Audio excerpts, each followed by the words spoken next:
Well, hey guys, you join me on a very special occasion where I'm going to be driving the very first right-hand drive Triumph TR2. Now that's a TS2 which is here, and it's owned by a club that I'm a proud member of, the TR Register. Now Phil's going to be coming out with me in the passenger seat, which is fantastic, so he's going to get some onboard footage of it. But what is special about this car is that every single Triumph that's ever been made all the way in the TR series up to the last TR6 can trace its lineage back to this very car. So I'm very excited to drive it. So let's get out and see what she's like. Well, here we are, Triumph TS2. No outside door handles, proper 1950s car. Very simple to control this sort of car. We've just got overdrive and fourth here, 4-speed, with obviously reverse, choke, side lights, wipers, panel lights, push to start, indicator right, indicator left, clutch normal where it should be, and foot pedal where they ordinarily would be, main beam and dip beam on the floor. And this one actually has got seat belts on it, which I think the TR Register are a little bit conscious of their members, and quite rightly so. You know, I mean, back in the day you wouldn't have had seat belts in these cars. Let's get started up and go out for a little drive. So, ignition on, you can see the amp start to come down a bit, and I don't think we need much choke because Phil's just pulled up in the car. See, I've got my TR6 over there. See what she's like. What a lovely sound. That is beautiful. Let's go out for a little drive.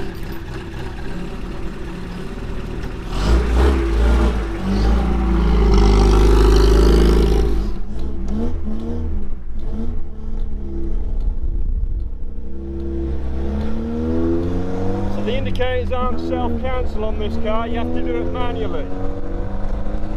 Very much a thing of the 1950s.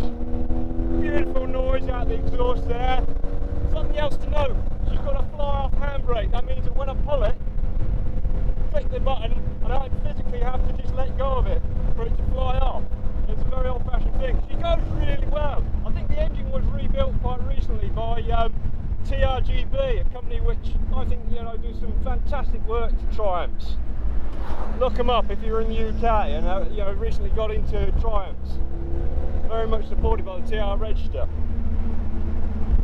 So what do you think to it there, Phil? You've had a few drives. I'm loving it, Steve. It's great. Great sound. I love that exhaust. It is. Good exhaust. You know, I love the fact that the TR Register, they've added an extra mirror here, and also if you're a member of the TR Register, you're allowed to drive this car automatically as part of your membership. It's lovely how they've also added this other mirror here, because originally you just have the single mirror here. There's no side panels on it whatsoever, that would be optional extra, same with the roof, so you'd be very much buttoned down. She seems to go quite a nice treat. I've driven a TR2 before and I can't say it's not too dissimilar from that. Drum brakes all round, just see what the tooter's like. Sounds like a bit of a shit. Toe-to-toe all in it. Definitely. That's fantastic. Yeah, she's into fourth gear now.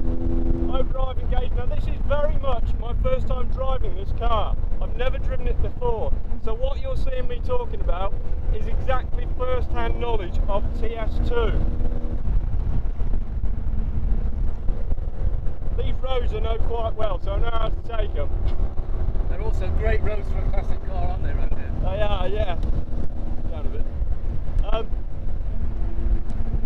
So, just drop her down into third here. She won't engage overdrive. Listen to that exhaust noise, that's absolutely beautiful. Into fourth. Nice long straight here. Overdrive engaged straight away, just like that. Oh, it's very smooth, that overdrive. Yes. Straight out. Fantastic.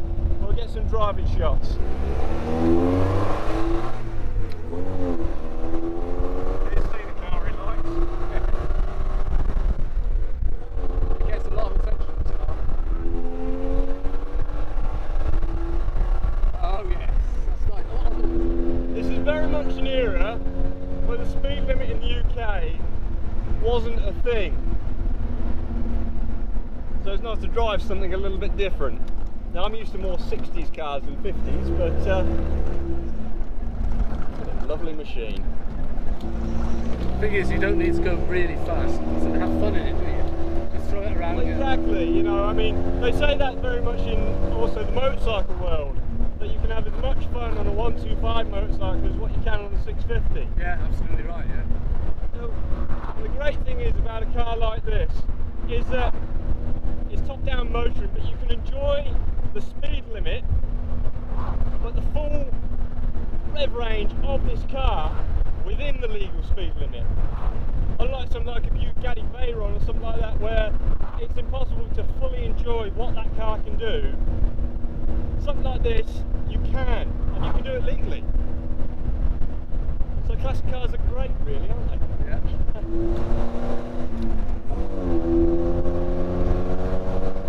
And this is how a sports car should be driven. Hard and fast. It does like it, you can see it thrives on it. Definitely. Of course, I mean, we're not going that hard where we're going to break the thing. We do have some mechanical sympathy towards it, but it is about enjoyment. That's what they're built for.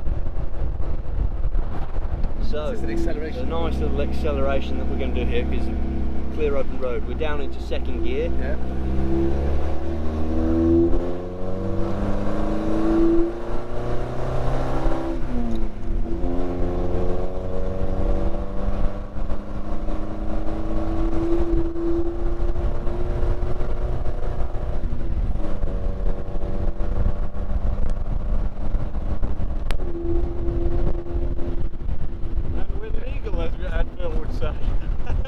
Still legal. We're still legal. Still legal and having bags of fun. And bags of fun. We've been hopped about all over the place. It's a bit bumpy, but it's a good bit of acceleration. The camera angle may be variable now, Steve. I think people watching it may be sick. This is what the 50s was all about. You can see evolution when you drive a car like this. I'll tell you what, you can certainly tell or see why Triumph padded the seats so well. Yes. It's lovely looking down on this car, you know, how, I mean, these sorts of cars, I always think they sort of fit you a bit like a glove, because you've got a short shift gear lever there, everything is still pretty much at your fingertips. You know, even the panel lights up here, they're all at your fingertips. The short shift gear lever, handbrake down here, out the way where you don't want it. You know, you don't need it up there. Down there's nice.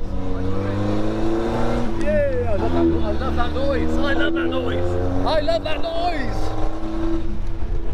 I think they've put a certainly a Moss system or something like that on the exhaust. I can't imagine that's the original It's not original. TS2 exhaust system. It's about miles to a gallon, not miles. That's it. You know, when you go through a fuel crisis like what we are at the moment, always remember that. Miles to the gallon, not miles. You'll keep it happy, keep it classic. So we're arriving back at home base, which is Sywell. The Aviator at Sywell, our home to it. Someone's left an old car there, Steve. They have. It's a much loved place of mine. Spend a lot of time up here. So Steve, I suppose we better have a little look around it and see what we think of it now, after that wonderful drive.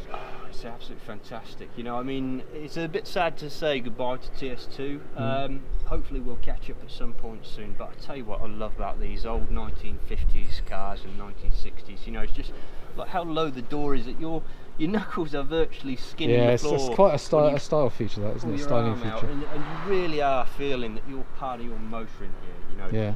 There's no outdoor handles, as I said earlier, and I love that, yeah, they're just the cord to open the door, yeah. So this car, some early TRs actually had a coach bolt bonnet to hold the bonnet down.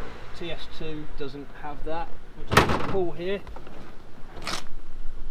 And if I look reasonably familiar looking around these sorts of cars, it's also because I've worked on a few of them.